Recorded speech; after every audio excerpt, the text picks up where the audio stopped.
Okay, good evening, everyone. Let's start off with today's webinar, and I'll share you with the slides right now.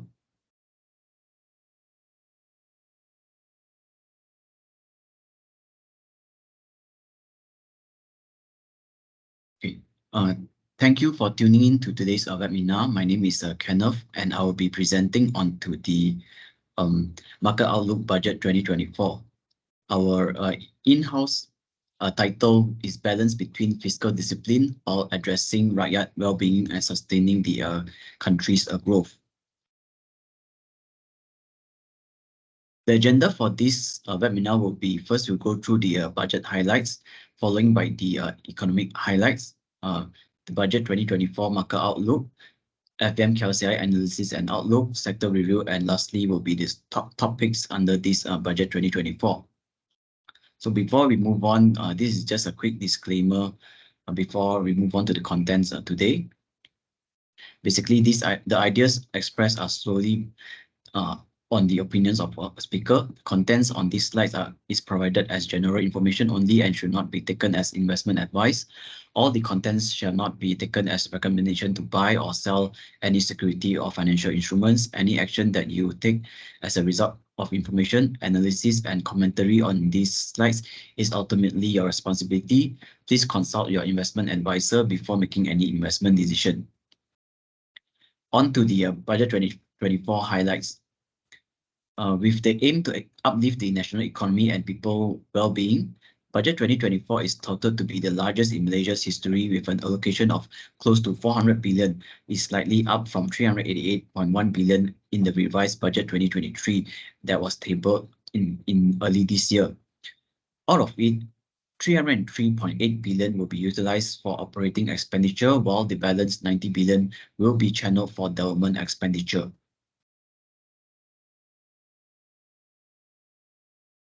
Budget 2024 carries the theme Economic Reforms, Empowering the People, who focus into three key areas, namely, first will be the best governments for service agility, followed by restructuring the economy to soar growth, and lastly, to improve people's living standard.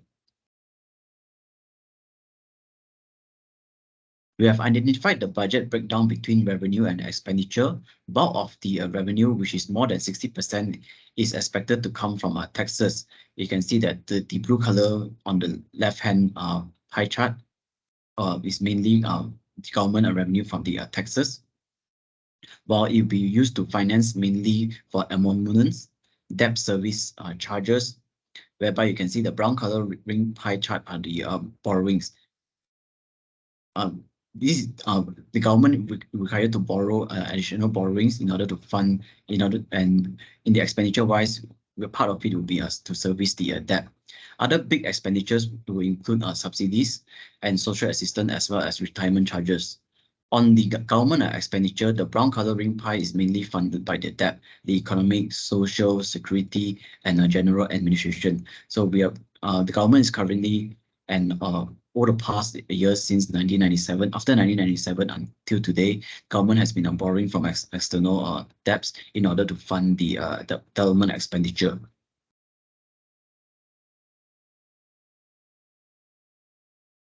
The move budget 2024 have seen the breathing mild sigh of relief for most of the investors. While the much anticipated targeted subsidy on petrol was not included under this budget, the rationalization of diesel prices in phases, except for selected users such as logistic companies, were introduced. This move aims to counteract severe smuggling activities, given that the price of diesel in Malaysia is being too low and it is heavily subsidized.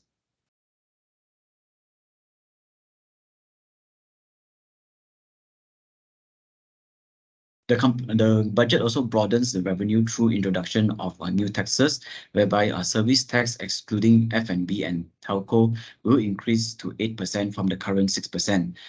And this will include logistics, brokerage, underwriting, and karaoke services as well. Several taxes were also introduced, including the capital gain tax at 10% on unlisted shares, luxury tax, which will be exempted for foreign tourists on certain high-value goods at 5 to 10%, such as jewelry and watches, based on the threshold value of the goods.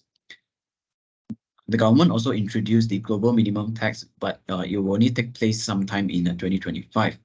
We reckon that these moves are essential to beef up the government coffers in bid to sustain the economic growth as we could not continue to depend on the external debts or financing to spur the economy.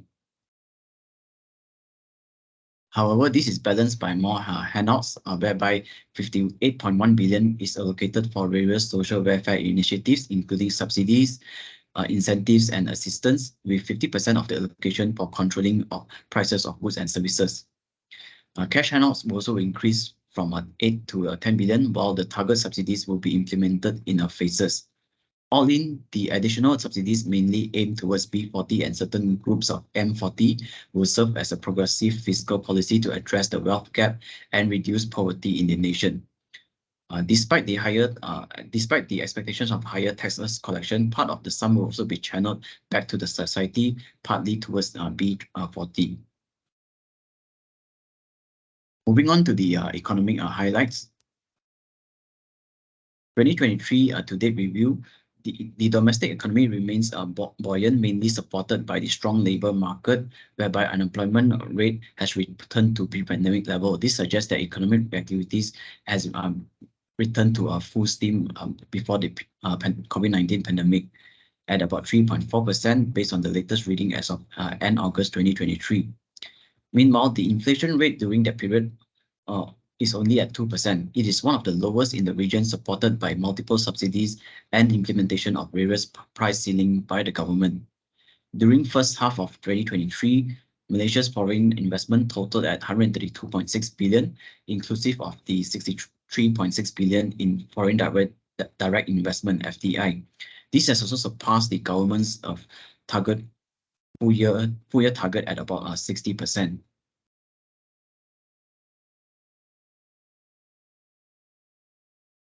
Malaysia's GDP remains on track for growth. The moderation in the second quarter GDP, whereby it has only expanded 2.9% year-on-year, reflected slower export demand, and the Malaysian government is projecting full year 23 to expand at 4%. Moving forward into 2024, the government is confident that through the Madani economic reformation, GDP growth projection will approach 4 to 5%, which is higher than the World Bank and IMF forecast at 4.3%. For now, our internal forecast for real GDP remain unchanged for the year in 2023 at 3.2% year-on-year, while 2024 is at 4.1% year-on-year. If we look at the comparison, the Malaysian government is expecting a 4% for this year and 4 to 5% for the 2024. This is surpassing the World Bank and so the IMF projection, as well as our in-house projection. So moving forward, we expect the full year number for 2023 to come in at 3.2% growth in GDP. In 2024 wise, we may expect a stronger GDP numbers rising at a 4.1% growth.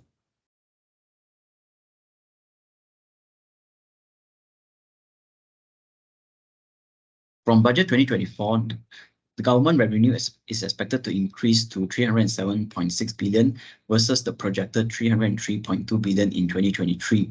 The expansion will be supported by continuous improvement in economic activities, in which will boost tax collection from higher corporate earnings and individual income, firm labor market, and higher commodity prices. Additionally, the budget 2024 is targeting a deficit of 4.3% of GDP as compared to a targeted 5% in 2023 and also 5.6% in 2022. So moving forward, the government will continue to pare down or aims to pare down the budget deficit, targeting at 3% for 2025. Several measures, including the height of SST to 8%, higher excise duties on tobacco and sugar-contained beverages, subsidies rationalizations, lifting of price ceiling in certain items, is expected to set the stage for higher inflation in 2024. On that account, we raised our 2024 CPI forecast to 3.2% from earlier projection of 2.4%, while the government forecast stood between 2.5 to 3%. Meanwhile, our 2023 forecast remained unchanged at 2.8%, which is in line with the government's forecast between 2.1 to 3.6% for 2023. You can see that the dark blue color line is our in-house projection. For 2023, we expect the inflation to tick in within the government expectation. But for 2024, our projection is slightly higher than the government expectation.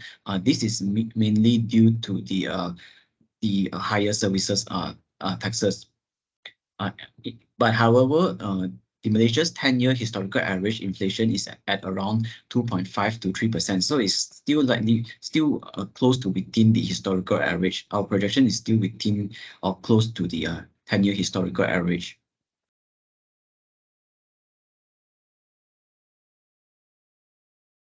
Prior consumption growth will remain as the key driver to the Malaysia economic growth in 2024. Budget 2024 highlighted several measures to support the private consumption by increasing the household disposable income. This will include the Sumbangan Tunai Ramah (STR) that will be raised to 10 billion from 8 billion. Extension of Sumbangan Asas Ramah Sara program as well as the introduction of flexible EPF account for withdrawal. So that may likely to continue to boost the purchasing power in Malaysia household. Also, we envisage that the construction sector will likely to deliver a stronger growth through budget 2024, in which will be bolstered by strategic infrastructure and utilities projects. This also will deliver or generate a multiplier effect to other economy or other sector as well.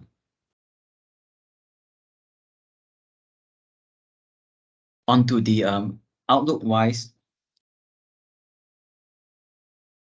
we perceive that the budget 2024 is largely neutral. The aim of the budget 2024 is to mitigate some of the high costs of living that will invariably translate to stronger than domestic spending going forward.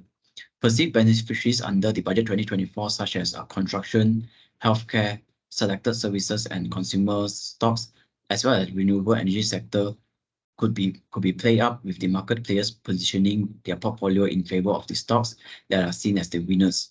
The Malaysian stock market could maintain its near-term recovery as it attempts to build up a base above the 1400 level after the recent market retracement. We lauded the slew of key measures supporting the middle to income group in bid to bridge the nation's wealth gap. Unexpectedly, the government announced that the service tax rate will raise to 8% from the current 6%, while with the exemption of food and beverage and telco industries. The unpopular move may likely to result in a cascading effect towards the domestic private consumption. Meanwhile, the government is also kickstarting the subsidy restoration program, which focused towards wealth distribution from T20 to B40 group, may potentially benefit 9 million of recipients through larger cash aids.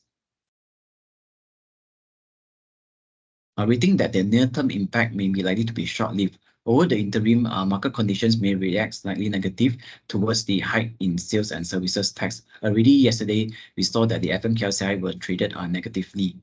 However, the attractive valuations, even at current levels, may entice investors to nibble onto beaten down and oversold stocks. Still, we think that external factors will continue to play a major or pivotal role in detecting the movement of Malaysian markets. So that's with the absence of a domestic list or fresh catalyst from the local front, the external factors will continue to lead the movement or the development on Bursa Malaysia.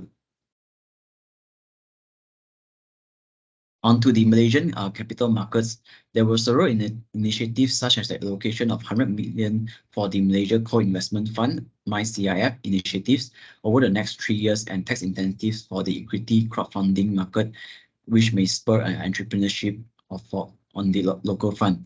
The extension of tax incentives on sustainable and responsible investment (SRI) Sukuk and SRI funds will entice investors to participate in sustainable financing as well. The targeted exemption on capital gain tax impositions on activities relating to approved IPOs and venture capital may entice potential fundraising activities in the capital market. So we think that the capital market will likely to remain buoyant at this moment. Investors were also welcomed by the imposition of a capital gain tax at 10%, which is only applicable to shares of non-listed entities. With that in mind, the move may likely to attract companies to list their shares on Bursa Malaysia in avoid to be targeted by this imposition of CGT. The exemption of income tax on income arising from Islamic securities selling and buying ISSB from the year assessment 2024 is expected to benefit a handful of approved brokerage houses with more than 300 eligible securities as well.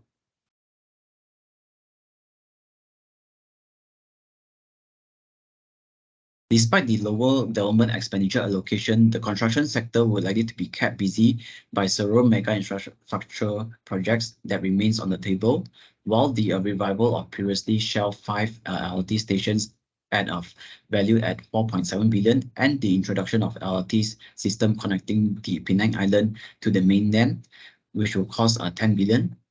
That will be constructed under the private-public partnership model will likely to serve as a fresh catalyst for the construction industry moving forward. The healthcare sector also continues to enjoy a lion's share at 41.2 billion. This is the largest increase from 36.3 billion in absolute value, and it represents 10.5% of the total budget allocation, which is quite a massive sum.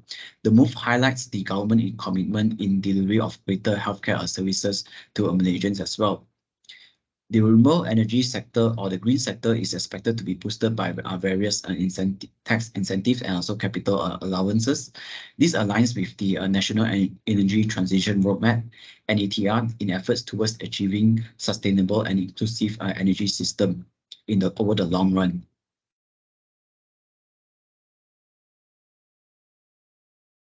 On the downside, the property sector is touted to be the biggest disappointment amid the absence of initiatives to reduce the property prices and improve housing affordability for the mass. The raise in services tax from 6 to 8% implies that the cost of construction may likely to be passed down to purchasers, and this will bog down the home ownership affordability.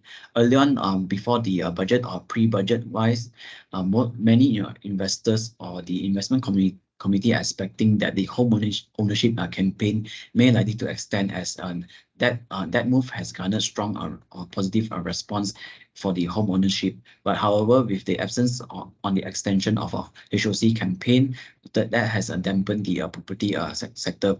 Already, if you recall on yesterday, the property index was the biggest decliner. At the same time, the plantation sector is beset by the absence of largely anticipated comprehensive review of the windfall profit levied for the community sectors that was imposed in the community sector since 1999.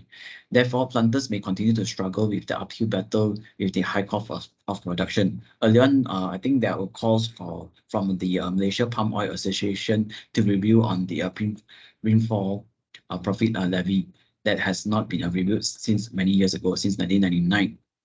With the rising cost of production, I think that margins for planters will remain weak unless the CPO prices can recover towards the 4,000 per metric ton level and hours above that. On the FMKLCI, we expect a knee-jerk sell down in reaction to the negative surprise of higher services tax. But it will accompany by parking hunting activities to shore up the FMKLCI back towards the consolidation band, which the FMKLCI tilted most of the period during third quarter 2023 between the 1438 towards the 1464.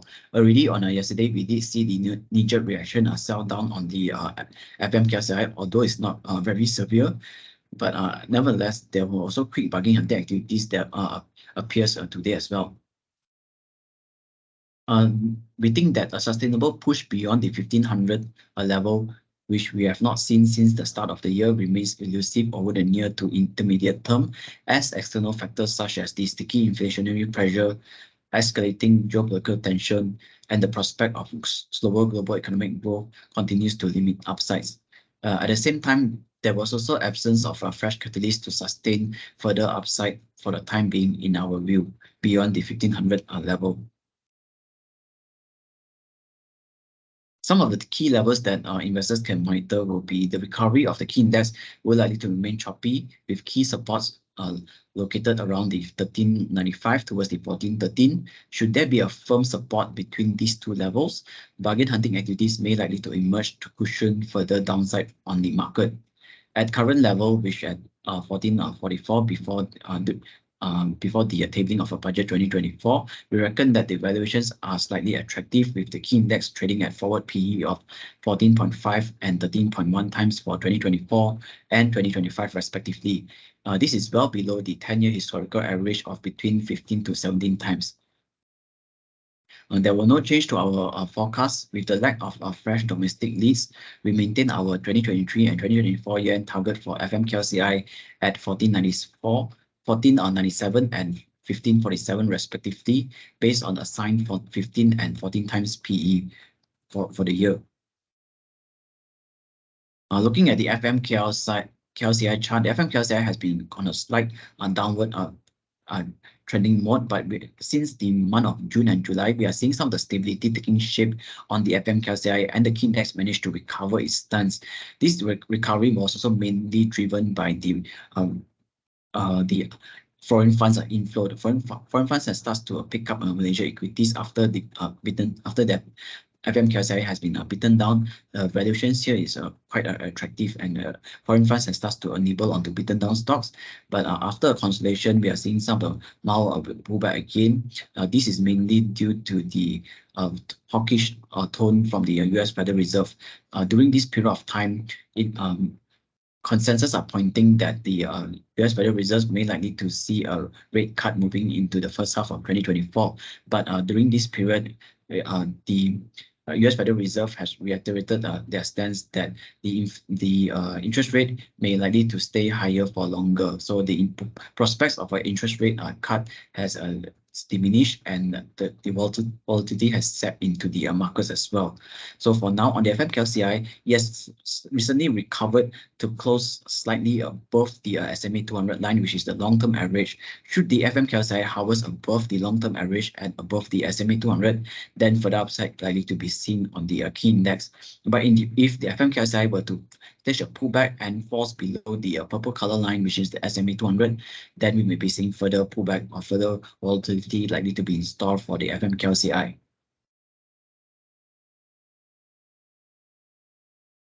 Looking at the FMKLCI historical analysis, over the past 15 years, the FMKLCI was relatively mixed a month after the tabling of a budget. So you can see that there's always ups and downs. There's no definite pattern on the FMKLCI movement of a month after the budget tabling. The biggest winner was during the budget 2021, but recall during this earlier part of this year, during the tabling of revised budget 2023, the FMKLCI was one of the worst performer 1 month after the budget tabling among the past 15 years. There was a mixed historical performance over the past 15 years. Historically, the FMKLCI performed relatively mixed over post 1 month tabling of budgets. The biggest upside was the post-tabling budget of budget 2021 with a series of key tax and incentives. If you recall that there were the Plan Jana Semula Economy Negara Penjana, extension of East Coast Economic Region tax incentive period, review of tax incentive for manufacturers of IBS components, extension of wage subsidy program under the Prihatin package, reduction of an income tax by 1% for resident individuals with chargeable income between 50,001 towards the 70,000, revision of several tax reliefs and stamp duty exemption for first residential property prices that was increased to 500,000. So with the multiple tax incentives to rejuvenate the economy post the COVID-19, the FMKLCI managed to perform strongly 1 month post the tabling of the budget. On the flip side wise, despite the revised budget 2023 remains expansionary, the local bonds took a dive, falling about 3.9% 1 month post tabling of the budget. The weakness was largely dragged down by external headwinds following the collapse of several US banks. If you recall, during the earlier part of this year, there was the collapse of a Silvergate Bank and the Silicon Valley Bank, the shutdown of a New York Signature Bank, First Republic Bank crisis, the latter has secured a 30 billion injection of the deposits from several large US banks, and also the controversial emergency rescue of Credit Suisse by UBS for about 3.37 billion USD. With the multiple risks on the financial sector in the US, that poses a potential contagion effect within the banking sector as well. So with that, the FMKLCI has performed quite negatively in line with most of the stocks across the markets. Onto the sector reviews wise under the budget 2024. We have identified that on the automotive sector, we remain neutral on this. There were the introduction of an electric motor vehicle usage incentive with annual income of below 120,000. The scheme will provide up to 2,400 rebate to buyers. And there was also extension of individual income of tax relief of up to 2,500 on expenses for EV charging facilities for a period of 4 years, and to extend the tax deduction for EV rental costs for a period of 2 years. The federal administration will also begin using electric vehicles as official vehicles. We think that the move is positive for the government to set and lead as an example in bid to promote the usage of green energy, green vehicles to the rakyat. Prasarana Malaysia will acquire 150 electric buses and build 3 buses depots to support LRT project at a cost of 600 million as well. We have identified that the companies that were likely to benefit from the EV electrical motorcycle usage incentive scheme include Nissin and also GUH.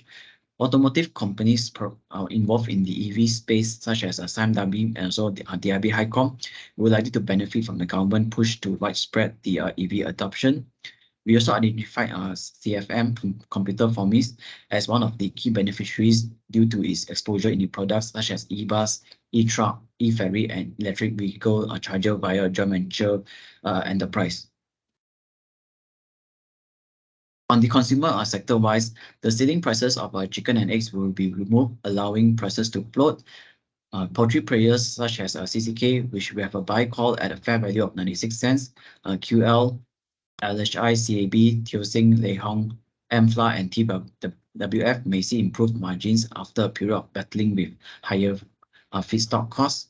I think most of the poultry players have seen a positive reaction into their share price, especially at the opening bell on yesterday. But moving forward, we think that the fundamentals will likely to be a stronger footing, and I think the poultry sector will likely to be one of the team to play in 2024. The targeted subsidies for electricity consumption, whereby top 10% of electricity consumers based on this year consumption are no longer being subsidized. Allocation for Rama Cash Aid STR raised to 10 billion may benefit 9 million of our recipients, while maximum rate increased to 3,700 from 3,001. We think that these higher cash handout aids may benefit consumer staple companies such as Kawan, Hapsing, and Huatai, while the increase in the excise duty for sugary drinks may see a reduction in demand for sugar that may impact Malaysia sugar mills and beverage manufacturers such as Nestle, F&N, FF, Farm Fresh, and Dutch Lady. However, we think that most of this increase in the cost may likely to be passed on to the end users. The luxury goods tax, which is exempted for foreign tourists, imposed on certain high-value goods at 5 to 10%, such as jewelry and watches, based on the threshold value of goods, may likely to dampen the demand for gold-related stocks such as Tome, Pokong, and YXPM. Meanwhile, the government has also extended the My50 transport passes which will benefit 180,000 Klang Valley residents using the Prasarana bus and rail services. Onto the construction sector-wise, the road and rail infrastructures include construction of additional lanes for plus highways from Sedenak to Simpang Menggam, costing 931 million, upgrading of road in Bandar Baru to Tunjung, Kota Baru Kelantan, and Sebayan to Gudat, Sabah, as well as mega infrastructure-related projects such as MRT 3, LRT, East Coast Rail Link, ECRL, the Sabah Sarawak Link Road, Phase 2, spending 320 million, which the latter will cost 7.4 billion. There was also the Pan-Borneo Highway in Sarawak, which the government expects it to be completed in next year. And the tender process for 19 works packages for the Pan-Borneo Highway in Sabah, Phase 1B, covering about 366 kilometers, and which will cost 15.7 billion, will be completed by in November 2023. So we think that the key winners will include full-scale turnkey contractors such as Gamuda, IJM, MMC Corp, MRCB, and WCT and Suncon, which has a past historical track record and expertise in the mega infrastructure projects. The local contractors in East Malaysia, such as Hoxingly, Naim, WCT, Zikon, are expected to remain as the front runners for the higher allocation for East Coast development as well. The flood mitigation projects will likely to attract water-related players such as JAX, Puncak, KPS, Celcon, Tollywood, HSSEB, and Melati, while water-related component players such as Engtex, Fitters, Hiaptech, Racingtech, and Cosmos will also eye a slice of the pie of the flood mitigation projects. The introduction of a LRT system connecting Penang Island and mainland, which will cost 10 billion to be constructed under the private-public partnership model, will likely to be one of the key catalysts for the construction sector. The 11.9 billion is allocated for the implementation of 33 high-priority flood mitigation projects, will likely to be one of the key focus as well, as this is as the government will likely to emphasize on this project. WCT, which has experience in development of police quarters at Ulu Klang, Selangor, is expected to be one of the forerunners in the civil servants' living quarters. Given that there were 2.4 billion to be allocated for the building refurbishment and repair of civil servants, such as teachers, police, armies, and firemen quarters. We think that building material players such as YTL, CMSB, OCA, SCIB, Kim Lun, Hume Industry, and Jinhin may also benefit from the government move to prime the economy. On healthcare-wise, we are overweight on this sector. Is one of the biggest rise in the allocation at 41.2 billion, which represents 13.5% year-on-year increase from the last year budget. And this also represents about 10.5% of the total budget 2024 allocation, which is considered a huge amount. The allocation of 6.14 billion allocated for the construction and upgrade of healthcare facilities, as well as procurement of healthcare equipment. There was also 766 million allocated for the procurement of medical equipment in government hospitals to replace equipment that has reached beyond economic repair, BER, in addition to meet the needs of various new service disciplines. We think that there's greater emphasis to the healthcare sector, which may boost the healthcare services players such as KPJ and also IHH, while healthcare equipment specialists such as UMedic and SCOMNET may anticipate stronger demand for their products.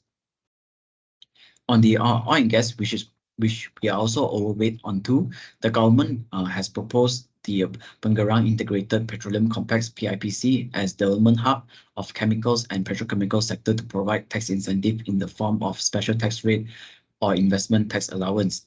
The Petroleum Income Tax Act 1967 Review Committee, comprising of the MOF, IRBM, and Petronas, is reviewing the drafting tax incentives for CCUS and hydrogen sulfide projects.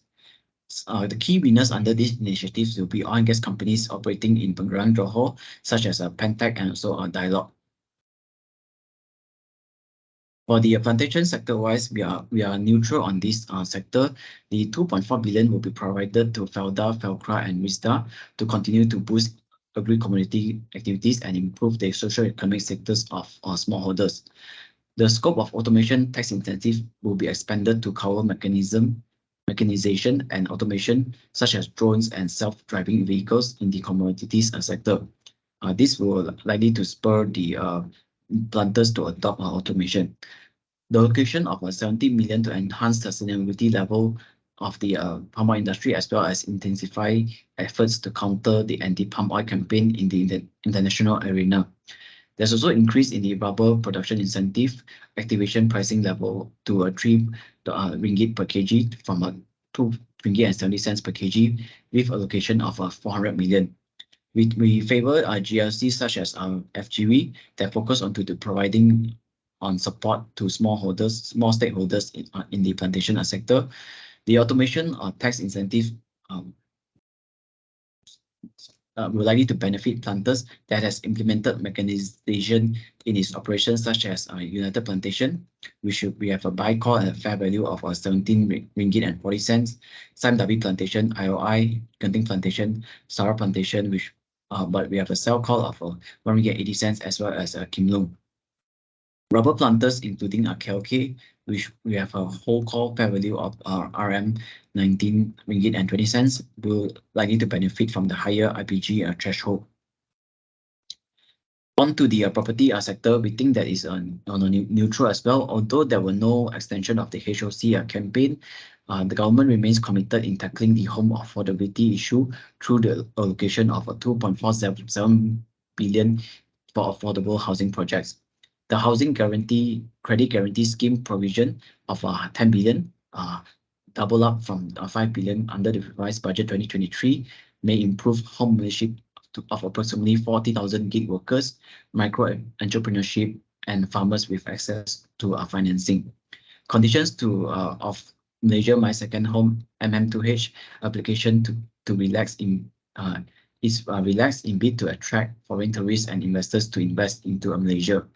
The stamp duty of only 10 ringgit instead of the ad valorem rate for real estate transfer documents involving a beneficiary giving up his or her rights to eligible beneficiary according to her will may also spur the property market transaction.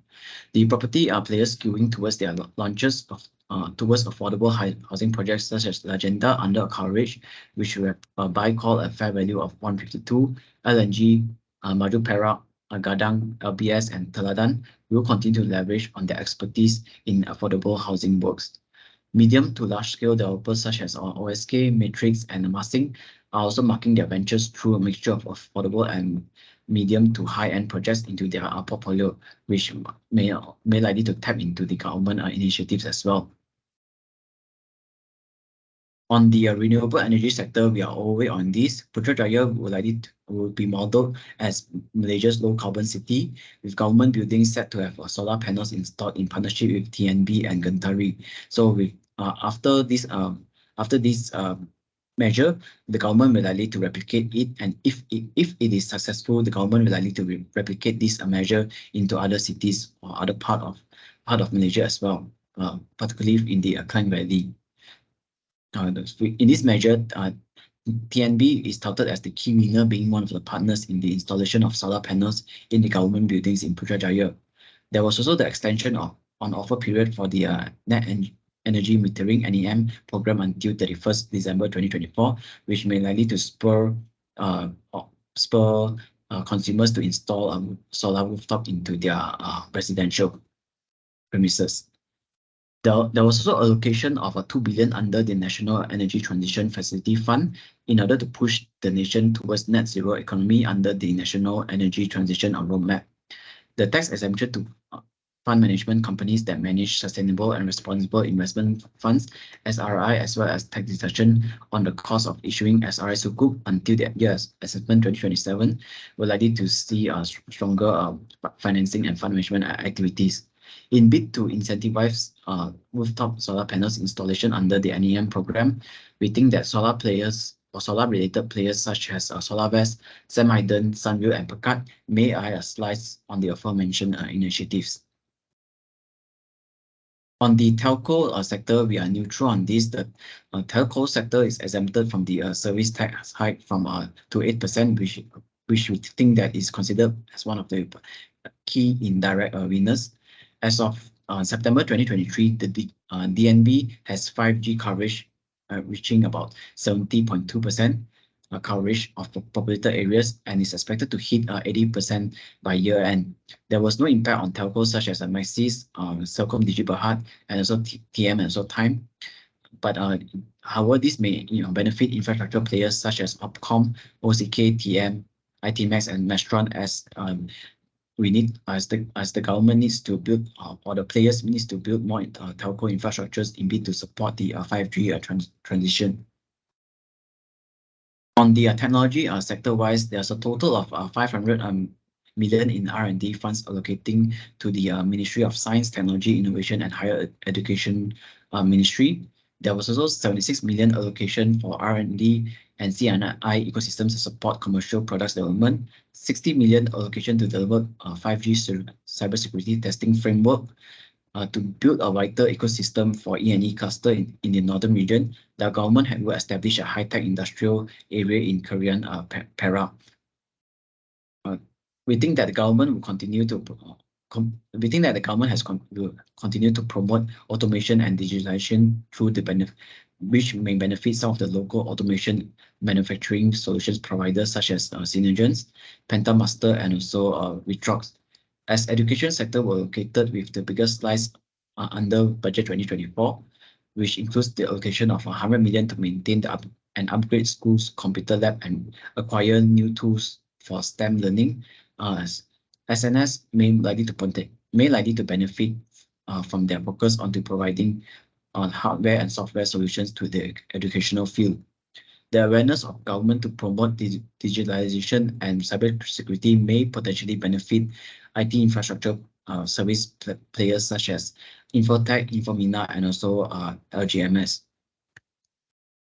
Some other measures under the technology sector includes government plans to reduce the company's authorized period claiming capital allowance on ICT equipment and software expenses to 3 years instead of 4 years, starting for year assessment 2024. 900 million loan funds under Bank Negara available to encourage SME companies to increase productivity business through automation and digitalization. 100 million allocated for digitalization grants for more than 20,000 SME entrepreneurs. 10 million provided to E&E technology under MIMOS aerospace sector under MySA and drone and robotics sector under MRD. The government also offered about 3 million as an incentive for the industries such as aerospace, medical, and digital to train local workforce, including offering their expertise as instructors and funding innovation. There was also 20 million allocation for the establishment of first artificial intelligence study center at UTM. 150 million for the maintenance of information technology system under MOH, including providing a clinic subscription management system to 100 healthcare clinics. The government also provides 100 million to maintain and upgrade schools' computer lab and acquire new tools for STEM learning as well. Onto the transportation sector, we are neutral on this. The diesel subsidies will continue to be rationalized, targeting only for logistic companies in phases. East Malaysia joint matching grant of 50 million with Klang Port Authority to maintain Port Klang roads to bear road limits of heavy vehicles, and a grant of 20 million to upgrade the Malaysian maritime single window system were likely to spur the Port Klang activities. Proposed development in the port of Kari Island will be realized through the request for proposal in further strengthen the role of Port Klang.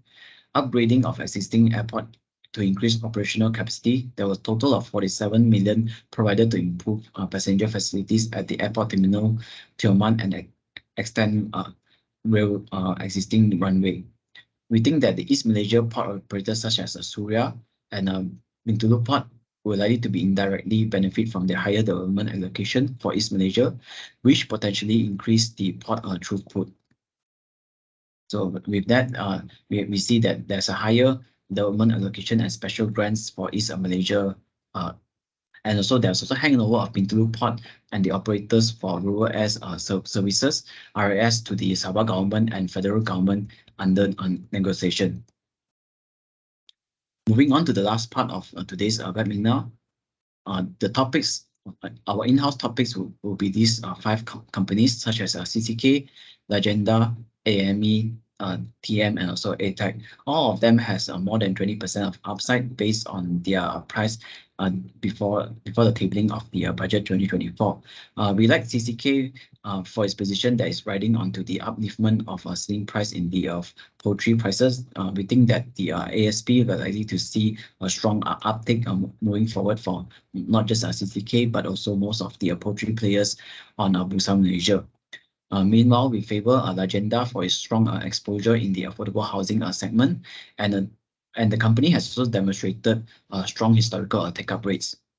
AMA will be riding onto the stronger FDI inflow that is in line with the government's aspirations to bring in international investors. The AME is also touted to be an indirect beneficiary from the trade diversion, with MNCs shifting their operation out of China to neighboring Asian countries. AME is also replicating their success in iPark iParks in Senai Johor to the northern region in Penang as well. Meanwhile, Telecom will be leveraging onto the government's initiatives to ramp up the 5G coverage. ATAC, we like this company as the group is jumping into the EV bandwagon and directing its expertise towards the EV business. The group is currently working with a global EV player by incorporating Internet of Things features into their EV vehicles. But however, this is still on the planning or in the initial stage, so the contribution may likely to be very minimal at this point. But moving forward, we think that the numbers will likely to ramp up.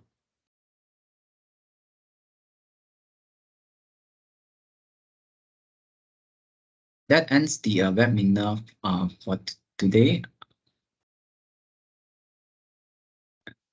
Thank you for your participations, and see you in our next webinar. Thank you.